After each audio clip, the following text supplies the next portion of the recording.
Donc, en effet, quand on a réfléchi à cette séance avec Gustave, on s'est dit qu'il était capital d'entendre la voix des étudiants. Alors, on nous a expliqué que ce n'était pas l'habitude à l'Académie de médecine, mais bon, finalement, on a convaincu les différentes autorités. Et donc, la question suivante, c'est quel étudiant, de quelle université, comment est-ce qu'il va pouvoir effectivement représenter ses congénères et nous dire des choses intelligentes sur, disons, l'enseignement de la médecine numérique, de la médecine digitale. Et donc, on a eu de la chance parce qu'on est tombé sur le président du comité interuniversitaire des étudiants en médecine, qui, par ailleurs, fait déjà aujourd'hui de la recherche en faisant appel à des outils de bioinformatique. Je crois que c'est de la recherche sur des pathologies psychiatriques, disons, sur des réseaux qui sont en cause à l'aide, effectivement, d'outils très sophistiqués.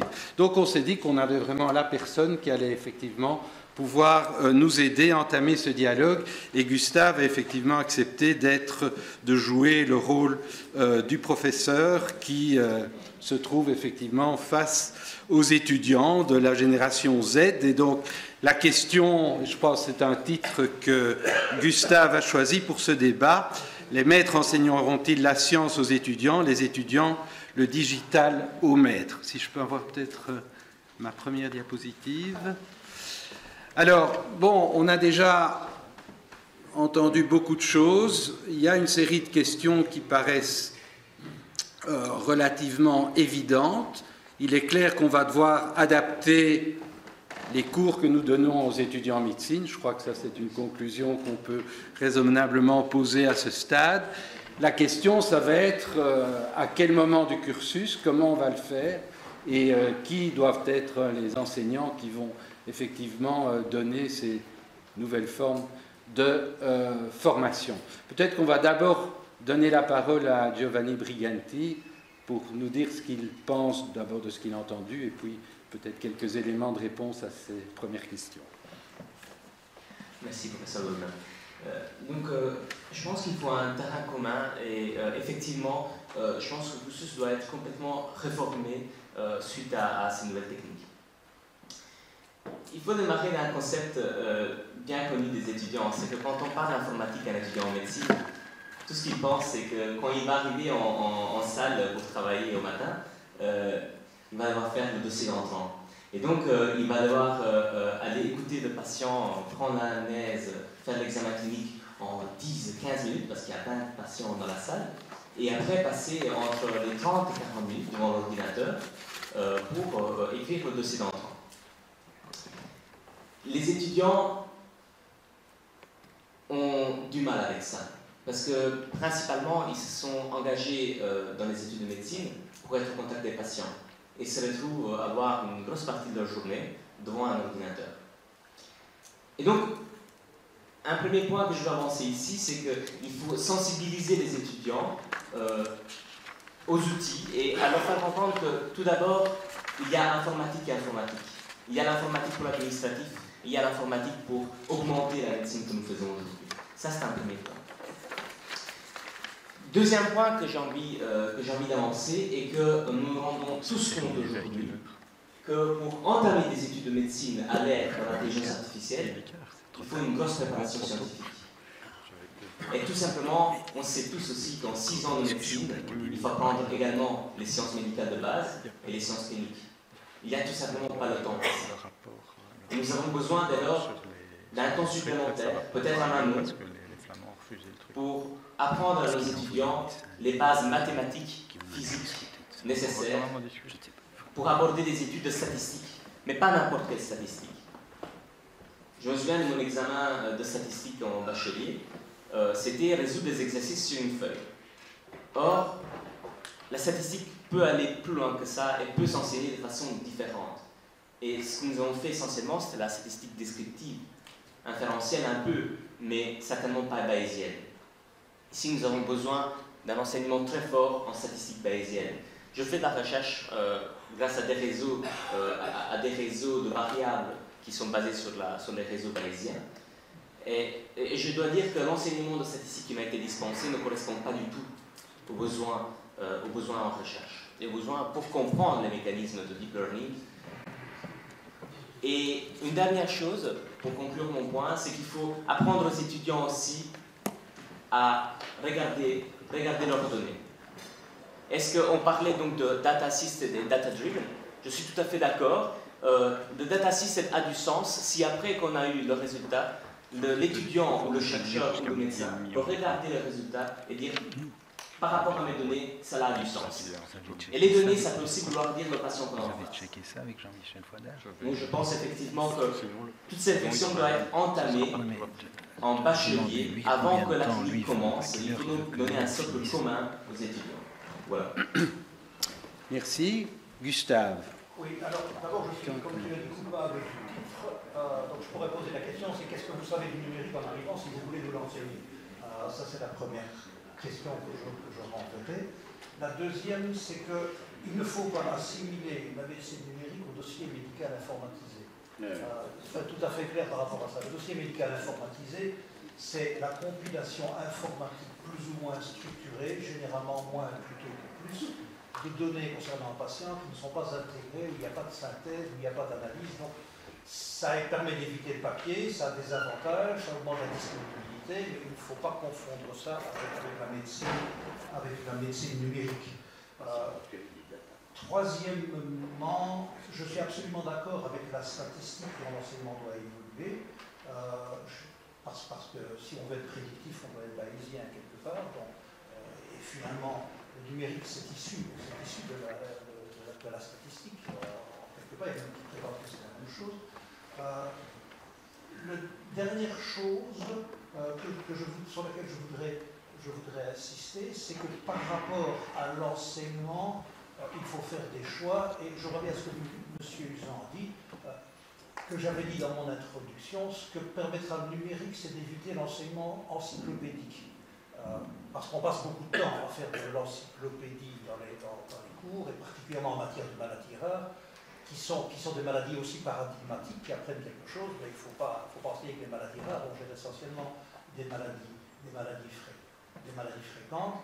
Mais donc, je me pose la question de savoir, quand on entame les études de médecine, il faudra définir qu'est-ce qu'on doit déjà savoir, et du numérique, et de la physique, et de la chimie. Je suis partisan de la suppression des enseignements de physique, de chimie, de biologie en médecine, ça va même gagner un semestre.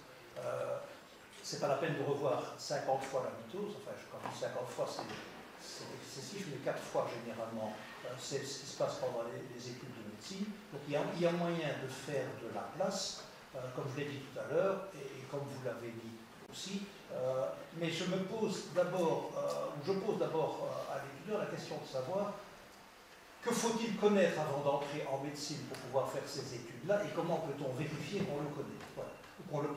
Qu'on le possède au sens capacité de l'utiliser, pas une connaissance théorique. Voilà, je me suis mis à droite, pas pour être à l'extrême droite, mais parce que j'ai le projecteur dans les yeux quand je suis là. C'est pour ça que je suis ici, mais il n'y a pas une position à ce point. Les prérequis.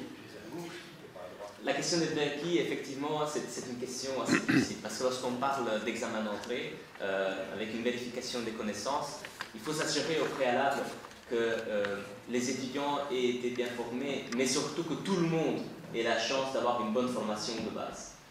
Alors effectivement, se pose la question de savoir quelle est la responsabilité de secondaire à l'époque où on va demander de plus en plus des compétences mathématiques, statistiques et physiques aux étudiants en médecine.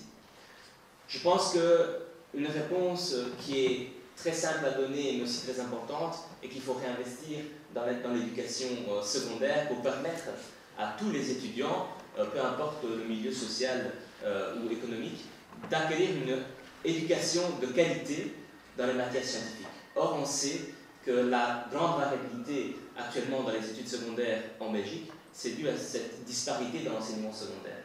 Et oui, effectivement, il faut une vérification des connaissances. Il y a une épreuve, il en faut, pour entamer des études qui vont demander des prérequis. Mais il faut donc aussi donner avant le moyen à tout le monde d'apprendre ces prérequis et de pouvoir les exprimer de façon correcte. Si je peux peut-être vous poser à tous les deux une question concrète. Tout ce dont on discute aujourd'hui touche beaucoup aux algorithmes, à la façon dont on peut les exploiter finalement au bénéfice du patient. un étudiant qui rentre à l'université ou dans les premières années de médecine, qu'est-ce qu'il sait des algorithmes? Est-ce qu'il a déjà eu l'occasion, disons, de manipuler ces concepts d'une manière ou d'une autre? Ou bien est-ce qu'il y a effectivement des compléments qui devraient être donnés à l'université? On n'en sait rien des algorithmes en première année de médecine. Je confirme. On n'en sait rien en sixième secondaire. Ils savent rien. Rien du tout. Ah oui. Et on n'en sait encore rien en dernière année de médecine. Donc, je pense que c'est un message clair à transmettre, que l'enseignement des mathématiques doit être appliqué aux besoins qui évoluent dans ce sens-là.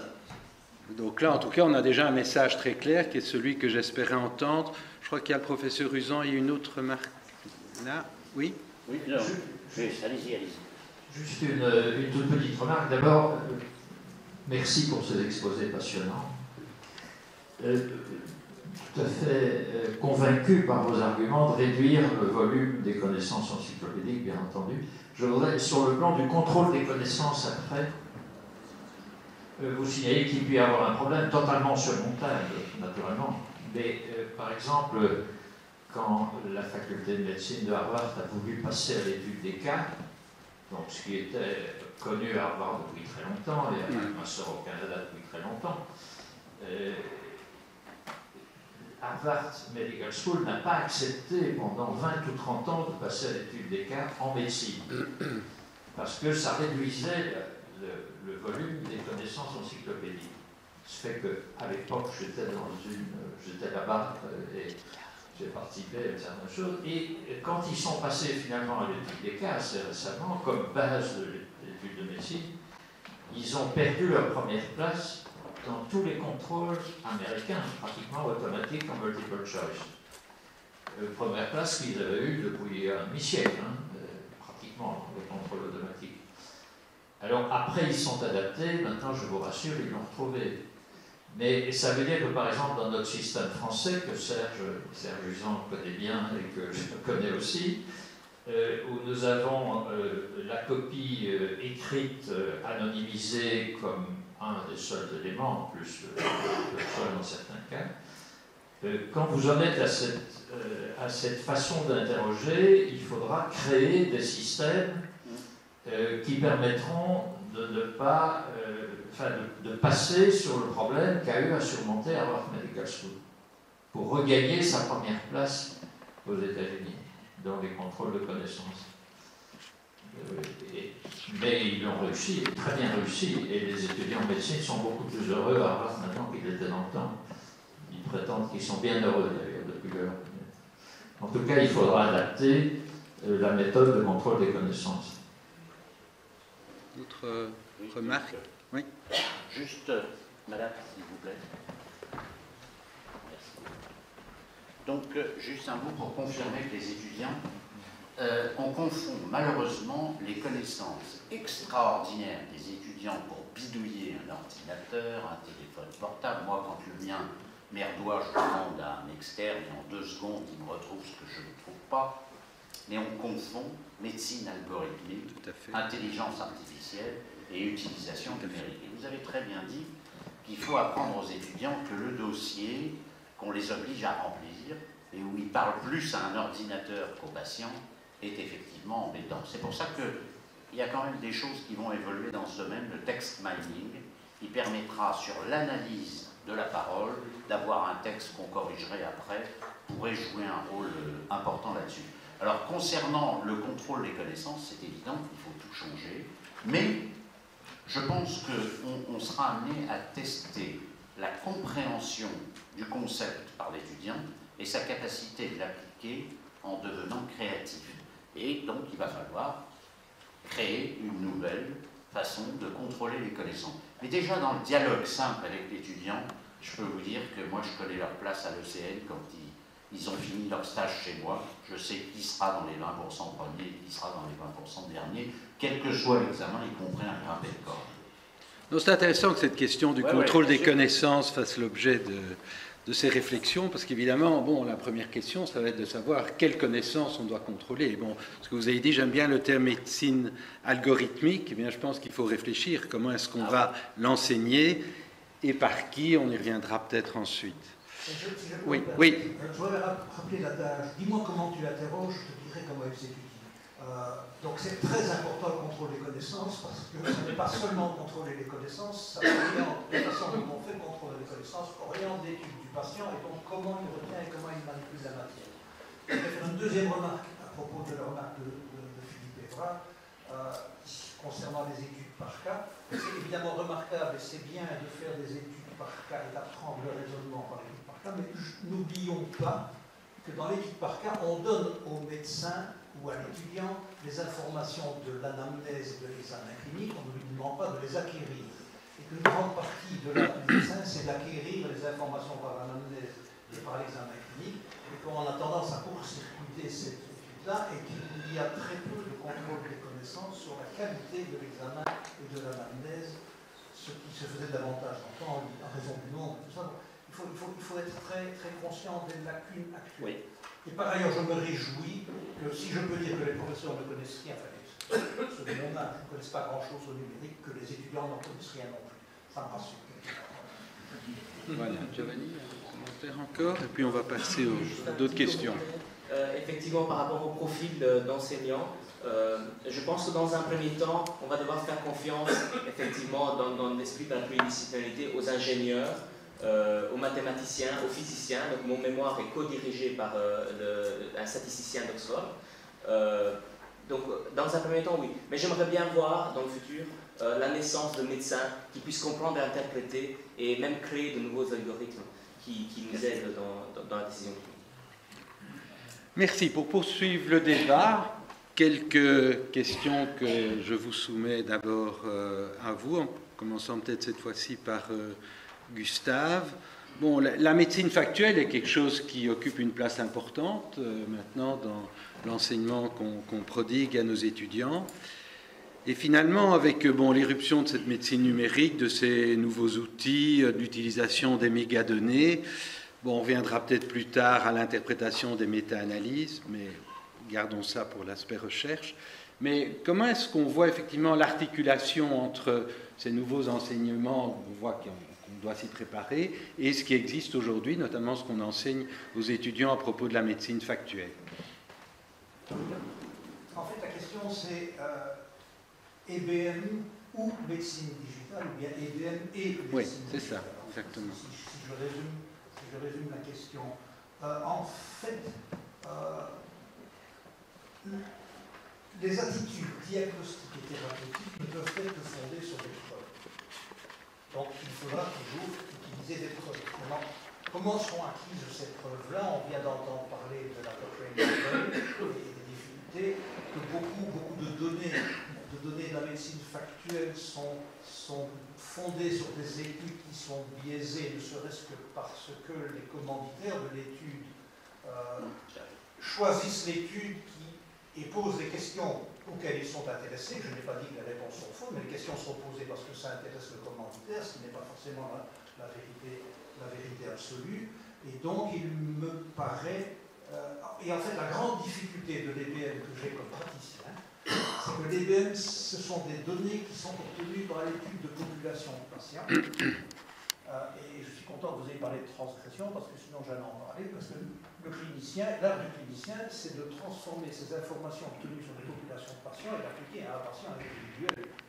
Et c'est bien là la difficulté, c'est le changement d'échelle. Et je ne pense pas qu'on enseigne suffisamment clairement aux étudiants qu'ils vont devoir changer d'échelle. Je voudrais dire aussi que j'ai pas eu, pour ne pas dépasser le temps, je ne l'ai pas évoqué dans l'introduction, mais que nous faisons trop souvent de l'empirisme sans être conscients que nous sommes en train de transformer en raisonnement logique des choses qui sont en fait des attitudes empiriques. Et donc, il y a une espèce de lucidité diagnostique et thérapeutique qu'il faut acquérir et enseigner aux médecins. Et si à côté de ces données, comprendre et critiquer, j'avais eu le temps d'ajouter une quatrième case, c'est précisément être lucide, c'est la lucidité diagnostique et la lucidité thérapeutique. Et je pense que le problème de l'EBM, Et l'avantage de la médecine personnalisée, c'est que la médecine personnalisée partira des données d'un patient pour trouver un traitement qui s'applique à ce patient, tandis que pour l'instant, essentiellement, nous appliquons à un patient des attitudes qui sont fondées sur l'étude de population de patients. Voilà mon commentaire. Oui, effectivement, d'un point de vue des étudiants en médecine, ce qui est particulièrement difficile lorsqu'on apprend les sciences cliniques, et je suis dans le cas, c'est qu'on étudie sur les bouquins finalement, et avant de voir le patient, on a ses informations. Et quand on prend l'anamnèse et on fait l'examen clinique, on se demande est-ce que finalement ce diagnostic qui me vient en tête, est-ce qu'il correspond au patient que j'ai en face? Et c'est tout à fait difficile. Et je vais renforcer dans ce cadre-là, parce que je rejoins en grande partie ce que Solmonen a dit. Il faut renforcer le mentorat, le coaching par les cliniciens qui enseignent en hôpital vers les étudiants en médecine pour transposer les BM en médecine personnalisée. Mais les deux doivent être présents et enseignés aux étudiants en médecine. Alors, Jean-Michel. Pour enseigner, il faut connaître. Pour connaître, il faut avoir de l'expertise. Et ma conception actuelle de toute cette informatique, c'est qu'elle est certainement du domaine de la recherche, du domaine des sciences fondamentales, du domaine de l'omique, que ce soit l'imagerie en omics ou l'aspect génomique, et le premier orateur en a parfaitement parlé. Mais en ce qui concerne l'application à la clinique, on en est encore beaucoup plus loin que ce que vous imaginez habituellement. Il n'est un secret pour personne que nous sommes en train de terminer une phase clinique de type 3 d'une médication contraceptive révolutionnaire, et donc, pour être moderne, nous nous sommes adressés à IBM Watson pour demander comment le profil de ce médicament se compare au profil des contraceptifs actuels disponibles. Eh bien, nous avons été ahuris de constater que IBM Watson est incapable de répondre à une question aussi simple, parce qu'ils ont des ingénieurs, ils ont des mathématiciens, ils ont des informaticiens, mais ils ne comprennent pas la question. Qu'est-ce que vous voulez dire? Et tant qu'ils n'ont pas une information médicale beaucoup plus poussée, ils sont incapables de l'appliquer. Et de nouveau, comme l'a dit Serge tout à l'heure, dans le domaine de l'oncologie moléculaire bénéficie certainement des acquis de l'intelligence artificielle, mais l'oncologie clinique, on en est encore loin. Et si on n'a pas des oncologues cliniciens d'Andy Anderson, c'est foutu. IBM Watson, quand on discute avec eux, j'ai eu des réunions pendant 8 jours à New York avec eux, eh bien, ils sont à des milliards d'années de lumière des préoccupations de cliniciens. Oui. Donc, tu as raison, pour pouvoir expliquer à des étudiants en médecine, il faut le pratiquer, et nous sommes loin en clinique de la pratique quotidienne. Le métier qui manque en médecine, c'est des interprètes. Oui. Des interprètes entre les médecins qui connaissent la physiologie, la biochimie, des choses comme ça, et les informaticiens qui génèrent et qui organisent et qui structurent ces algorithmes. Et donc on ne parle pas la même langue, et quand on ne parle pas la même langue, forcément on ne se comprend pas. Donc, le métier qu'il faut créer, c'est un métier d'interprète qui connaissent suffisamment des deux pour pouvoir servir d'interface entre les deux. C'est vraiment ma conviction.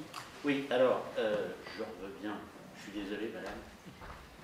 Vous n'avez pas choisi le plus bavard pour vous installer. En matière d'interprétariat, je suis tout à fait d'accord.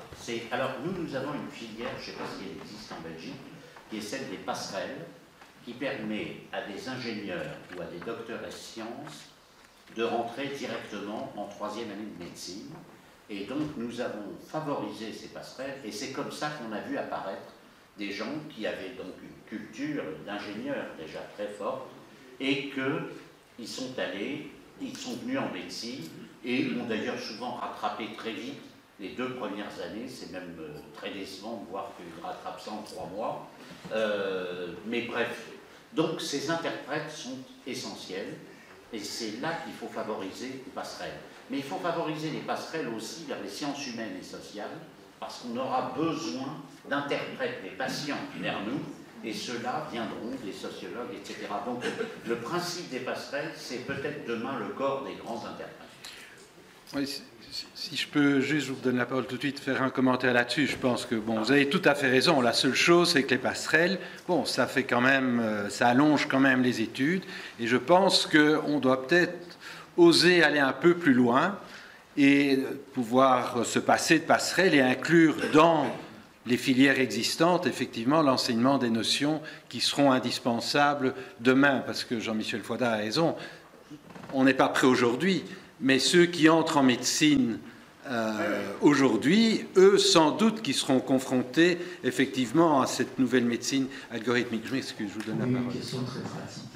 Donc l'intelligence artificielle, elle est là, M. Usan me l'a dit, c'est une révolution, et donc il n'y a pas de cours d'intelligence artificielle. Donc il n'y a pas de cours dans le tronc commun, c'est bien ça, en médecine. Où est-ce qu'on le mettrait? Est-ce que c'est nécessaire? Et à quel endroit, en première, deuxième, troisième, on mettrait ces cours d'intelligence artificielle et combien d'heures? Une question très pratique. Alors, actuellement, à l'ULB, il y a un cours d'intelligence artificielle qui est dispensé en master, dans le cadre d'un cours d'informatique médicale, ce que je trouve une belle avancée pour la sensibilisation des étudiants. Maintenant, par rapport au tronc commun, je pense qu'il ne faut pas parler trop vite d'intelligence artificielle. Il faut d'abord apprendre les statistiques bayésiennes. Pour apprendre les statistiques bayésiennes, il faut apprendre les mathématiques analytiques et combinatoires. Une fois que tout ça est acquis, il faut introduire seulement les algorithmes de deep learning et de machine learning. Donc, c'est vraiment quelque chose de progressif, mais il ne faut pas oublier non plus que le bachelier est aussi fait pour apprendre les sciences médicales. Du coup, c'est une question qui est très intéressante, mais ça manque encore d'un élément de base, c'est l'apprentissage des sciences fondamentales nécessaires à l'apprentissage de l'intelligence artificielle, qui est une question qu'aucune université ne s'est posée actuellement. Et deuxièmement, s'il vous plaît, les universités commençons à travailler ensemble pour faire des programmes unifiés. Parce que tant qu'on n'a pas de programme unifié, on ne peut pas faire ça. On va y arriver un peu plus tard. Quelques questions concrètes maintenant au niveau de l'enseignement clinique, j'irai au lit du malade ou dans le cabinet de consultation. Alors là, on l'a vu, on y est, les nouveaux outils diagnostiques, les patients ou de monitoring, les patients les utilisent aujourd'hui. Donc comment est-ce que nous formons les étudiants en médecine à l'utilisation, je dirais, intelligente de ces nouveaux outils, à la fois pour eux et pour les malades dont ils ont la charge. Comment est-ce qu'on organise ça en pratique, en particulier au cours des stages cliniques?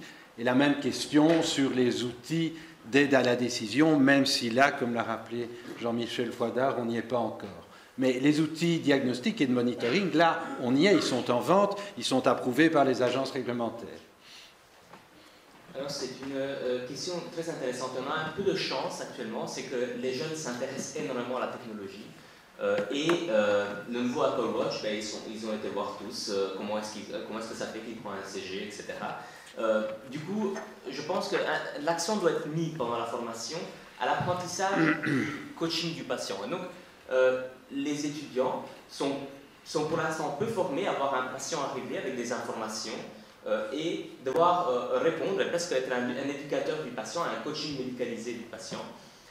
Donc, par rapport à l'apprentissage des technologies disponibles, je pense que ça peut se faire au cas par cas, dans le sens où on sait quels sont les principaux outils, les Apple Watch, les montres connectées, ainsi de suite.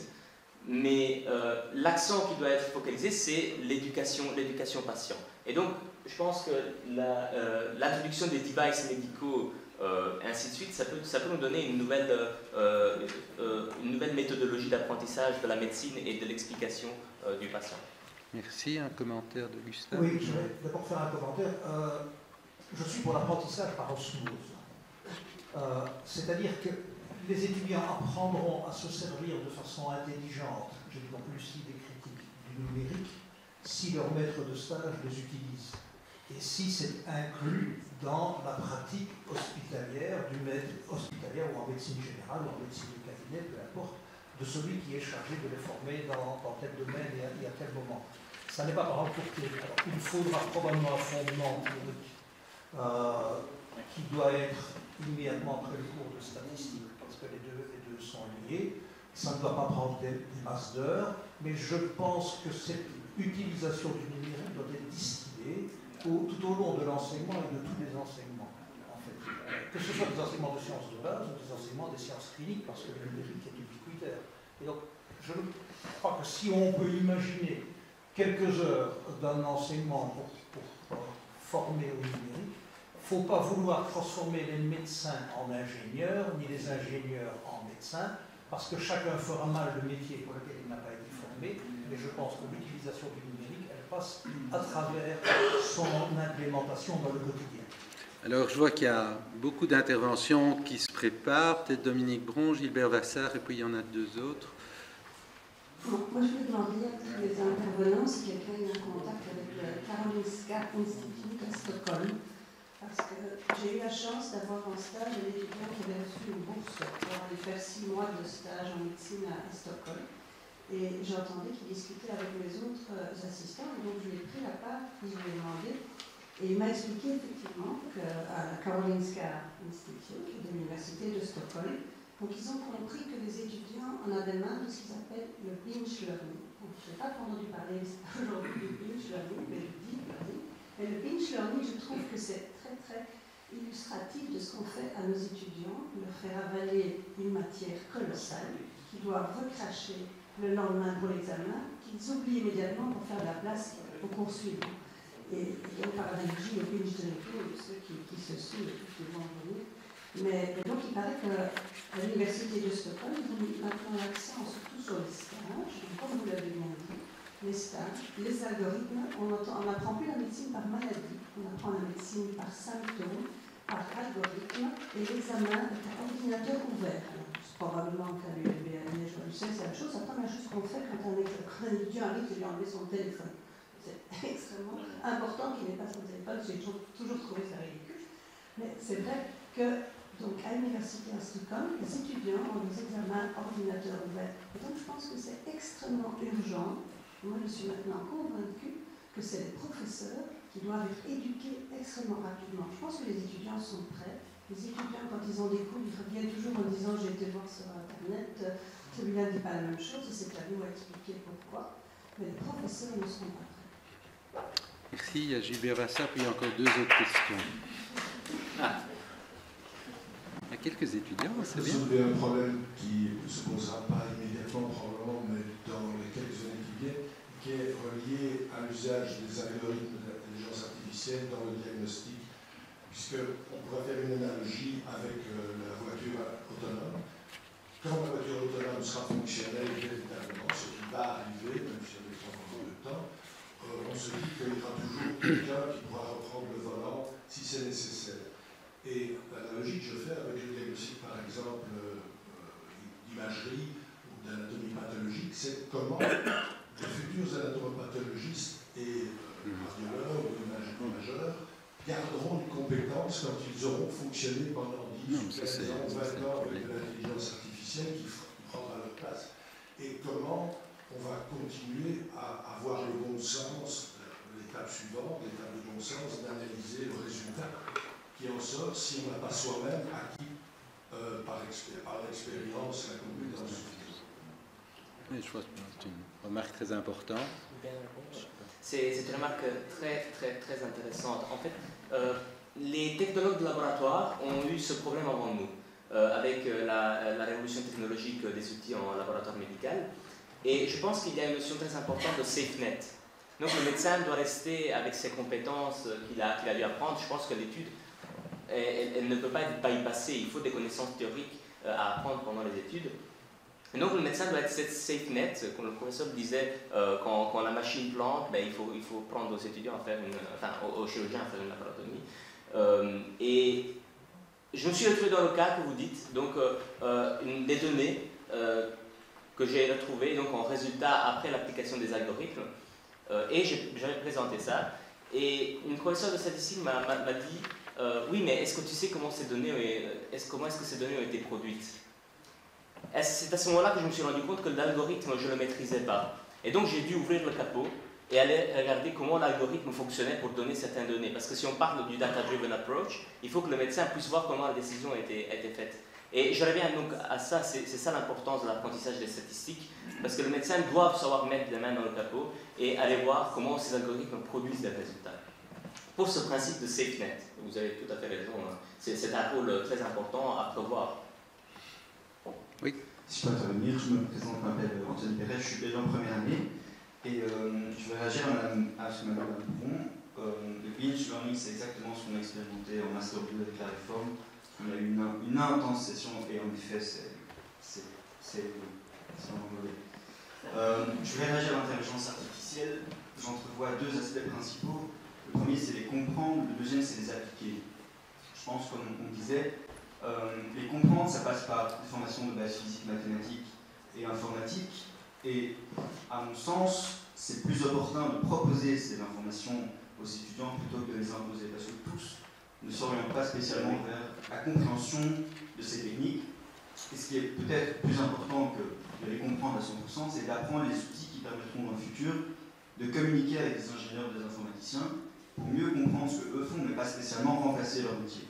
Et le moment le plus opportun pour donner ces cours, ce serait dans le bachelier, et puis après, comme c'est déjà le cas en physique ou en mathématiques, qui pourrait être peut-être plus axé, plus structuré sur les trucs plus spécifiques, et après de proposer des formations parallèles, les samedis matins, après le cours, peu importe, où des gens pourraient se former à la physique, aux statistiques, pour après également publier, et donc apprendre les fondamentaux des intelligences artificielles. Et ensuite, dans un deuxième temps, l'application de ces intelligences, pour moi, n'ont pas de sens tant qu'on ne maîtrise pas la pratique clinique, parce qu'on ne peut pas utiliser des algorithmes sans savoir ce qu'on fait, sinon ça mène à des pratiques où on va simplement utiliser ces algorithmes sans connaître le fondamental de la clinique. Donc, cette vision en deux étapes me semble assez intéressante de dire que dès qu'on commence à pratiquer la médecine en clinique. Je crois qu'il y avait une autre main qui s'était levée, me semble-t-il. Je voulais rapidement sur la collecte des data. Moi, je suis généraliste et donc, au département de médecine générale de Bruxelles. Et donc, les data, c'est quand même fait pour être partagé. Oui, seulement pour arriver à peut-être créer des algorithmes dessus. Moi, évidemment, je suis du patient parfois au domicile. Je n'ai pas tous les outils, évidemment, pour mettre en œuvre ces algorithmes. Bien sûr, je regarde le carnet des diabétos, les collectes de données diabétos, le glucomètre, etc. Donc, on analyse quand même ces données-là. Mais le but, c'est de les partager. Et pour les partager, je reviens un peu à l'interdisciplinarité, mais c'est peut-être d'enseigner en conjoint, quoi. Et donc, j'ai mis en place dans le département de médecine générale des groupes communs, médecins, infirmiers, médecins kinés, médecins pharmaciens, où on a vraiment une parité du nombre tant de médecins que de pharmaciens ou kinés, etc., pour donner des cours communs sur la compréhension mutuelle de nos métiers. On pourrait imaginer, c'est pas encore fait, mais vers alors des informaticiens ou des ingénieurs pour un petit peu améliorer alors la compréhension de ces outils qui arrivent, même si on a aussi un cours d'informatique médicale avec un travail sur les algorithmes qui pourraient être utilisés en médecine générale, mais qui sont encore assez complexes. Merci. Oui. Une toute petite chose pour rajouter à la fois ce que Dominique Bron a dit et ce que vous venez de dire. Transversalité, je pense que les enseignants ne sont pas suffisamment habitués à enseigner dans la transversalité. Je crois qu'il y a aussi trois choses qui sont fondamentales. Ce sont les liens entre la sémiologie, la physiologie et la clinique, comme l'a dit le professeur Monet en introduisant. Et je pense que ces éléments sont souvent enseignés de manière séparée et qu'il est absolument essentiel dans la transversalité des personnes qui enseignent de faire passer ce message que la sémiologie et la physiologie tellement importantes sont évidemment essentielles à l'efficacité de la clinique. Merci. D'autres remarques? Il y avait M. Uson, puis Gustave. Alors, juste un mot, il faut éviter, il y a un danger, parce que vous avez parlé tout à l'heure de dire il faut se former aux statistiques bayésiennes, à ceci, à cela, ok. Mais le danger, c'est de penser qu'on va fabriquer un seul modèle de médecin. Or, on va fabriquer des médecins totalement différents, qui ont une appétence différente. Moi, je connais des médecins, vous ne les ferez pas rentrer dans... Et ce serait vraiment dommage. Moi, je ne me suis pas privé de recruter des gens qui sortaient de Normal Sup, philo, qui ne connaissaient rien en statistiques bayésiennes et qui sont devenus des grands psychiatres, en particulier Lionel Nakache, qui est connu dans le monde entier pour ses travaux sur les neurosciences, et qui venait de Normal Sup Philo. Donc il ne faut pas... On va fabriquer des tas de médecins différents qui vont travailler en équipe, et dans une équipe, il y en aura peut-être un qui aura plus d'appétence pour le contrôle des données, des algorithmes, etc., et qui renseignera toute l'équipe. Et puis dans l'équipe, il y en aura un autre, vous le savez très bien, déjà dans les équipes de chirurgie, il y a celui qui fait mieux le foie que le gésier, et ainsi de suite. Donc, attention, ne fabriquons pas, n'essayons pas de trouver un modèle de formation d'un modèle de médecin. Ça, c'est d'avance faux. D'avance. Gustave, je te donne la parole, mais si tu peux inclure dans ta réponse, disons, une discussion sur un sujet qui, je sais, te tient fort à cœur et qui va bien en ligne avec ce qui vient d'être dit. Est-ce que nous devons réfléchir dès maintenant à de nouvelles filières dans les facultés de médecine ou à travers les facultés? Je voulais d'abord revenir sur ce que Mme Grand a dit. J'aime beaucoup l'expression binge learning. Je n'ai pas l'expression de binge learning. Il y a deux concepts là-dedans. Il y a l'encyclopédisme, c'est-à-dire on leur fait boire trop. Et il y a le contrôle des connaissances, c'est-à-dire qu'on travaille dans la mémoire à raisonnablement court terme et pas dans la capacité d'utiliser des connaissances. Donc c'est les deux aspects. L'enseignement doit intégrer ces deux éléments-là. Je suis tout à fait d'accord avec ce que M. Vassal a dit par ailleurs, et c'est pour ça que quand j'ai parlé de l'imagerie, j'ai bien dit que l'humain restera incontournable. C'est un peu comme les voitures auxquelles vous avez fait allusion. Quand elles sont en risque d'accident, est-ce qu'elles privilégient le conducteur ou bien le piéton qui traverse la route? Lequel des deux tu tombes, c'est un peu ça le problème. Donc je crois qu'il faut être extrêmement prudent, mais il est évident qu'il ne faut pas faire une révolution et ne plus enseigner et pratiquer ce qu'on a fait en pensant que ça sera mieux après. Ça ne sera pas mieux jusqu'à preuve du contraire. Donc je pense qu'il faut des gens qui sont capables de contrôler. Je voudrais ajouter à ce que M. Usan a dit, que évidemment le monde médical représente un kaléidoscope de talents, de personnalités. Il n'en reste pas moins vrai qu'il faut à un moment donné avoir une espèce de tronc commun, même si je n'aime pas l'expression, pour que tout le monde puisse avoir des éléments de base et que chacun, en fonction de ses aspirations et de sa personnalité, si on est très porté sur le littéraire, on fera de la physiologie. Si on est très porté sur le mécanique, on fera de l'orthopédie. Je veux dire, il faut savoir prendre tous les talents, mais il faut bien à un moment donné dire qu'il y a une formation de base. Je suis convaincu qu'à un moment donné où je ne sais pas s'il y a trop peu de médecins, mais il y a trop peu de gens avec la compétence qu'il faut, qui travaillent dans le monde médical, il faut réfléchir à de nouvelles formations qui ne sont pas des ingénieurs qui deviennent médecins. Moi, j'ai un fils qui est devenu ingénieur, et l'autre jour, j'ai dit à ma femme, mais c'est quand même pas possible que je sois son père. Et en fait, ce qui se passe, c'est qu'après les études d'ingénieur, on a une structure de personnalité qui n'est pas celle qu'on a après des études de médecine. Et donc, je ne pense pas qu'il faut des ingénieurs qui deviennent médecins, parce qu'ils ne seront plus ingénieurs ou ils ne seront jamais médecins. Je pense qu'il ne faut pas des médecins qui deviennent ingénieurs.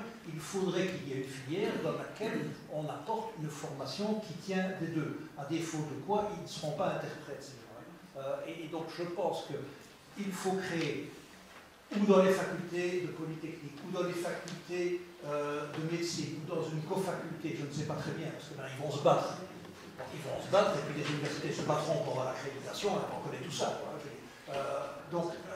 Mais il faut créer de nouveaux métiers qui ne sont pas d'ennemis médecins, d'ennemis ingénieurs, mais dont la spécificité vient de leur capacité de percevoir les problèmes des uns et les moyens des autres. Et ça n'existe pas, sinon ceux qui le sont devenus un peu par hasard et par hobby en quelque sorte. Et je pense que pour tous ces jeunes qui veulent faire la médecine à l'époque que l'on connaît, avec toutes les difficultés, parce que bon, je suis désolé, mais la France elle supprime le concours de fin de première année pour le remplacer par une sélection de 3 ans. On sait ce que c'est la sélection de 3 ans, je peux vous le dire. Il n'y allait surtout pas. Et donc je crois qu'il faut créer, il faut imaginer de nouveaux métiers. Et je pense que ces gens-là, ils doivent avoir des cours de physiologie, de biochimie, des choses comme ça, des informations là-dessus. Ils doivent aussi avoir des cours de polytechnique. Ce qu'on ne leur demande pas, c'est de savoir examiner, communiquer avec un malade. Il faut réfléchir à ça, et ça donnera des perspectives à des gens qui ne trouvent pas leur place pour l'instant dans les facultés de médecine pour les raisons que l'on sait. Merci beaucoup. Je pense qu'on va peut-être une dernière remarque, mais très courte parce qu'on va devoir conclure. On se posait la question de savoir où, quand, comment pour une telle formation. Juste brièvement, quand on a introduit la médecine factuelle à l'ULB, on a créé une espèce d'enseignement vertical depuis la première médecine jusqu'au master, avec une déclinaison progressive, les maths, puis les stats, puis vraiment la médecine factuelle, puis les intégrations cliniques, puis les aspects statistiques appliqués à la clinique. Je pense qu'une matière comme ça devrait facilement prendre place dans une espèce de cursus vertical depuis la première année jusqu'à la dernière, avec des niveaux de complexification de plus en plus grands. Et j'ajouterai enfin qu'il existe chez nous une formation d'ingénieur biomédical en Polytechnique où ils fréquentent la faculté de médecine, ils ont plein de cours chez nous, et je pense qu'un dialogue avec ces gens-là, qui existe déjà dans pas mal de labos de recherche, devrait se poursuivre davantage encore, mais au niveau de l'hôpital. Mais la finalité d'ingénieur biomédical, c'est pas vraiment celle-là. Ça existe, mais c'est pas ça qu'ils font dans les faits. Bien, écoutez, je pense qu'on s'est rendu compte ce matin qu'on avait tous encore pas mal de pain sur la planche. Pour tous ceux qui se préoccupent de la transmission du savoir et de la formation d'une nouvelle génération, non seulement de médecins, mais d'autres professionnels de la santé, je crois que le défi est considérable. Je pense que c'est un défi pour notre académie, monsieur le secrétaire perpétuel, madame la présidente. Je lisais que Victor Zhou, qui dirige l'Académie nationale aux États-Unis, vient effectivement de produire différents documents pour appeler ses membres à effectivement préparer le futur. Donc j'espère, et nous espérons avec Gustave, que cette séance sera suivie d'autres forums de réflexion auxquels il faudra bien entendu associer les universités, leurs doyens. Et c'est là-dessus, je pense, que l'on va conclure pour vous permettre de terminer la séance administrative, je pense, de l'Académie aujourd'hui. Je vous remercie. Et je remercie